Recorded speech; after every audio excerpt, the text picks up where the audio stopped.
In this case, he was a steel driver. So a steel driver was the people that would literally drive steel rods with a 9-pound hammer, usually, into rock, and they would create long shafts that they can then put nitroglycerin in, and then later they would use dynamite to explode the rock.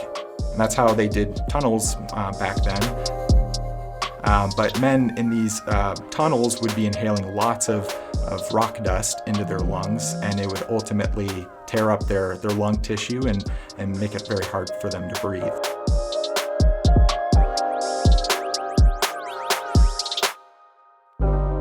There was not very much incentive for the person who had gained your labor to take care of you because there was always another convict right behind you.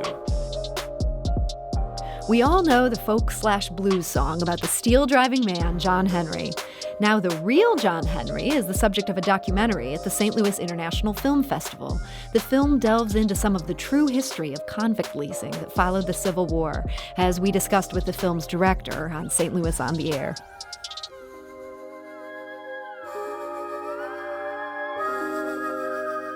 I'm Sarah Fenske. This is St. Louis on the Air. The Ballad of John Henry tells the story of a railroad man who could blast through rock faster than a steam drill, and he worked so hard, he died. They buried him in the sand, an early version of the ballad tells us. Now, John Henry is sometimes credited as the first blues song. There are more than 200 versions of it. It's become one of the most covered folk songs in American history. But who was the real John Henry? St. Louis filmmaker Matthew Rice's new documentary takes a close look at how a young black railroad worker in the 1870s became one of America's greatest tall tale heroes. The film is called The Ballad of John Henry.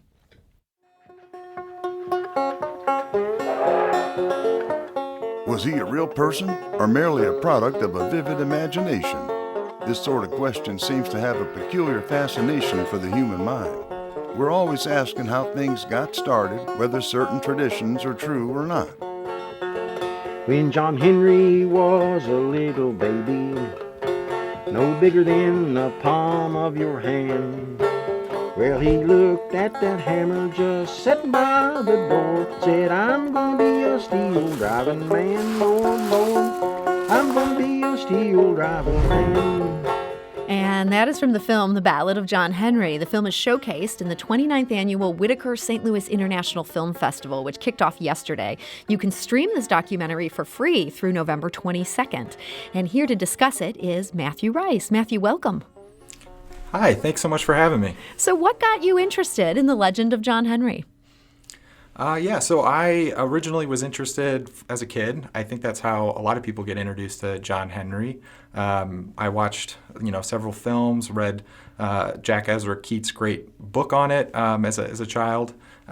So that started my fascination with it. And then after that, as I got older and learned a little bit more about our history, I got more interested in whether this was a true story or not, and ended up coming across a really great book by Scott Reynolds Nelson, a labor historian who wrote about, it's called Steel Driving Man, the book, and he wrote about a very likely version of who the real John Henry was. And that's what is uncovered. I mean, I came into this thinking your movie was going to be dismantling this tall tale. And it turns out, based on this book, there's a lot of evidence that there was a real John Henry.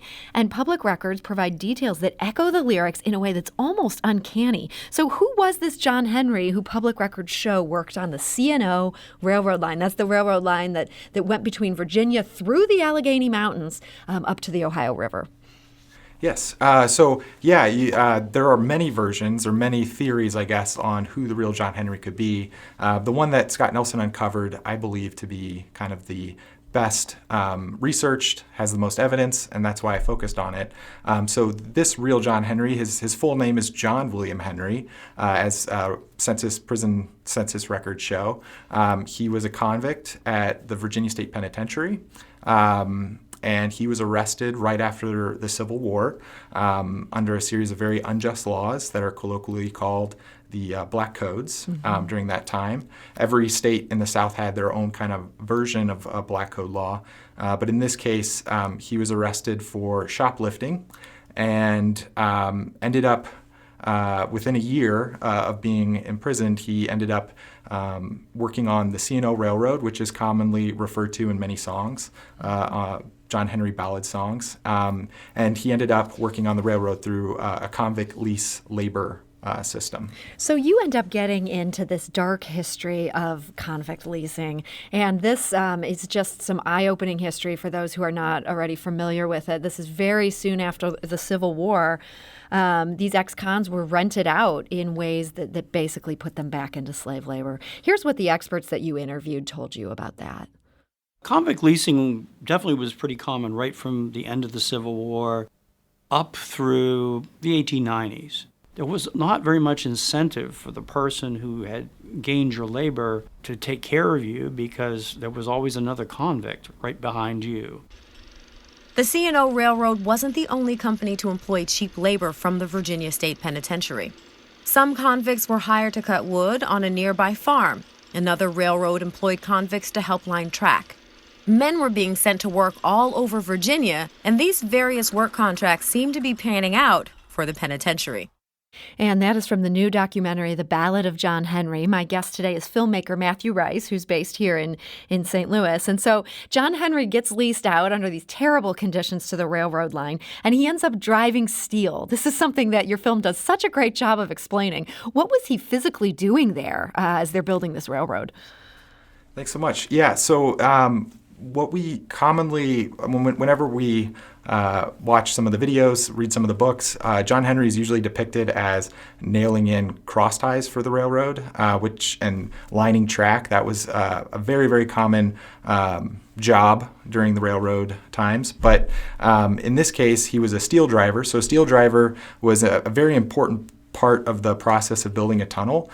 They were the people that would literally drive steel rods with a 9-pound hammer, usually, into rock, and they would create long shafts that they can then put nitroglycerin in, and then later they would use dynamite to explode the rock and basically create a hole through the mountain. And that's how they did tunnels back then, which would have been very laborious. And as the explosions ended up, as nitroglycerin then turned into dynamite, that part of the process sped up very quickly, but the real bottleneck in this whole process was the steel drivers.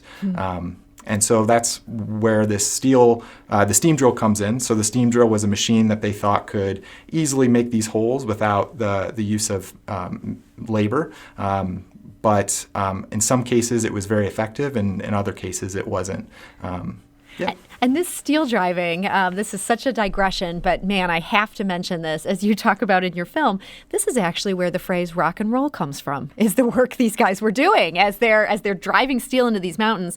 And that's kind of the happy side note. The sad side note is, as your film points out, this was terribly dangerous work. What made this so hard on the human body to be driving this steel? Yeah, so kind of the most obvious injuries that would have occurred is you had one man who would have to hold this drill bit, and as the other person is hammering into it, it could have easily slipped and hit him in the head. So that's the most obvious, but really the thing that records show that could have potentially been the worst is called silicosis. So back in the day, they had a shorthand term for it called consumption, which was embodied all lung diseases. But men in these tunnels would be inhaling lots of rock dust into their lungs, and it would ultimately tear up their lung tissue and make it very hard for them to breathe. So a lot of these men who went out on the railroad, there's records that show that as more convicts were sent out to work, many more came back dead. So, yeah, I mean, so many of us have driven through these Allegheny Mountains and seen these tunnels that go through them. We've never once thought about the human toll. How many convicts do we know died in these projects?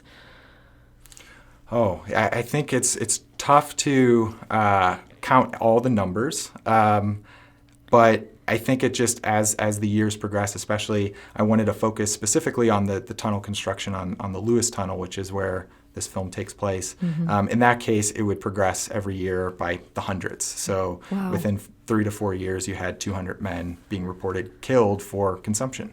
And so one of the other terrible side notes in this film, I'm making this film sound like such a downer. It's actually a wonderful film, and I really want people to see this because it's also very important. I just learned so much history, is that they would ship the bodies back to the state penitentiary after these convicts died working there. Explain for us why they were doing that. Yeah, it's a really strange thing that occurred, but essentially when they created these sort of contracts during the convicts lease labor system was so new that they would send men out and they would have to account for them even if they died. So they would have a system, which luckily I was able to kind of track through the Library of Virginia, who did a wonderful job of archiving all these documents. But they would track how many convicts they would send out to work on the CNO, and then ultimately they had to account for each man who came back, whether they were alive or dead. And so within the contracts, essentially they wrote in, the governor at the time wrote in a stipulation that said, if you don't send back the convicts, there will be a $100 fine. And during that time, a $100 fine was huge. So if you had 200 men who passed away on the railroad, that would be a huge debt to incur. So you got to send the body back as proof this man is actually dead. Correct. And ultimately, they ended up, we believe there was about 10 years ago, there was an archaeological dig right outside where the state penitentiary was located, and they found hundreds of bodies likely to be convicts from that time frame. So that's where in the song there's a lyric that says he was buried outside the White House in the sand, and ultimately that's where we believe he was buried. And when you say the White House, this was an amazing find by Scott Reynolds Nelson. It turns out not the White House in D.C. This was a White House there in the state penitentiary, and it's right near where all these bodies were found. It almost gives me chills knowing that this folk song, it seems like these facts just line up so precisely. I mean, it seems like the more you dig into this, you found these original sources, and Scott Reynolds Nelson found these original sources that suggest the true story behind this song. Yes, you're correct. And all the connections were kind of eerie. In fact, the White House, so it was a big white building. That's why they call it the White House. But the architect that designed the Virginia State Penitentiary is also an architect who helped design the actual White House. So it is crazy how everything kind of aligns. And every time I would find a new fact or something, I wanted to include it, but there's just so much there that I also wanted people to go and discover it for themselves if they wanted to. Yeah. So this is your first feature-length documentary. You actually won the Jury Award for Best Editing at this year's St. Louis International Film Festival. It seems like such an accomplishment just to have this film completed. Then this is the cherry on top. Was this the most intense project you've ever worked on? Yes, so this is my first feature film. I did a couple of short documentary films previously. I understand you worked with Ken Burns briefly. I did. I learned their whole process, which was amazing. So I was an intern at Florentine Films, which is his production company, and I helped work on, at the time, it was the Vietnam War. And it was amazing just being a part of that process and understanding how they do all the research, put together all the information, and really tell a compelling story.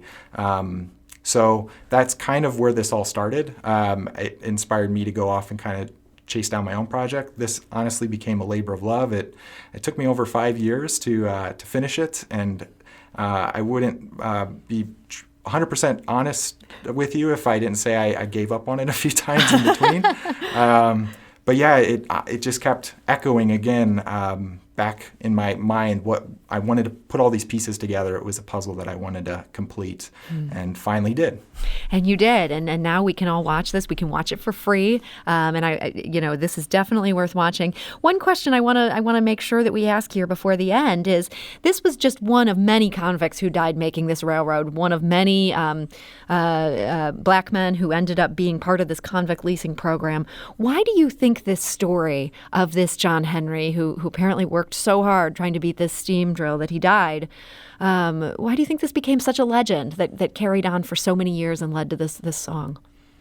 Yeah, thanks so much for asking that. I think that is really important, and honestly was the reason I stuck with it. So Originally, the song that was sung, it was men would sing songs while they were working on the railroads. They were called work songs, and those are the earliest forms of like blues lyrics and that sort. So the reason why they sung the song is essentially that they wanted to keep time with the rhythm of their work, and in the process, that it was originally a warning to all workers that if you work too hard, you might end up like John Henry and die.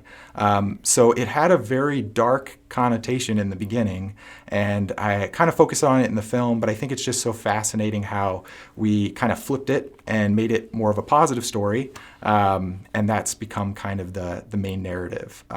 So yes, the original story is very tragic, but I think it was so important to dive into it a little bit further because I think it uncovers so many things that occurred in American history during that time that we like to try and cover up a little bit.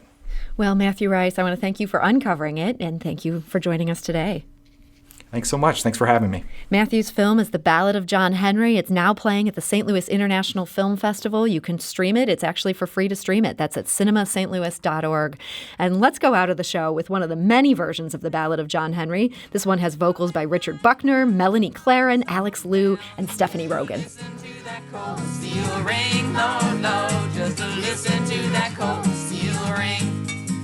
Well, the man that invented the steam drill, he thought it was mighty fine. But John Henry drove his 15 feet, and the steam drill only made 9 long. Monday on St. Louis on the Air, we'll check in with healthcare workers as COVID-19 diagnoses spike across the metro area. And we'll talk to Nene Harris about her new book, Oldest St. Louis. She found some really old stuff. We'll discuss some of the oldest things in the city. More reporting from the St. Louis on the Air team is available at stlpublicradio.org. Never miss a conversation by subscribing to our podcast. You can find St. Louis on the Air on Google Podcasts, Spotify, Stitcher, and Apple Podcasts on the App Store. St. Louis on the Air is produced by Evie Hemphill, Lara Hamden, Emily Woodbury, and Alex Hoyer. The audio engineer is Aaron Dorr.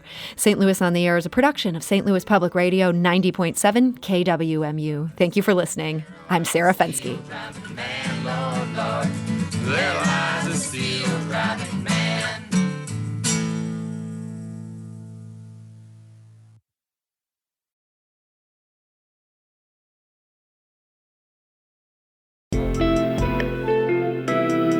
The Gateway brings you the day's news from the St. Louis region and across Missouri. It also includes stories from the Illinois side of the river and our Metro East reporter, Will Bauer. In Alton, in Belleville, in East St. Louis, in Edwardsville, in Cahokia Heights, at Scott Air Force Base, I'm Will Bauer. St. Louis Public Radio. Listen to reports from Will and all of our journalists weekdays on the Gateway, on the STLPR app, and wherever you get podcasts.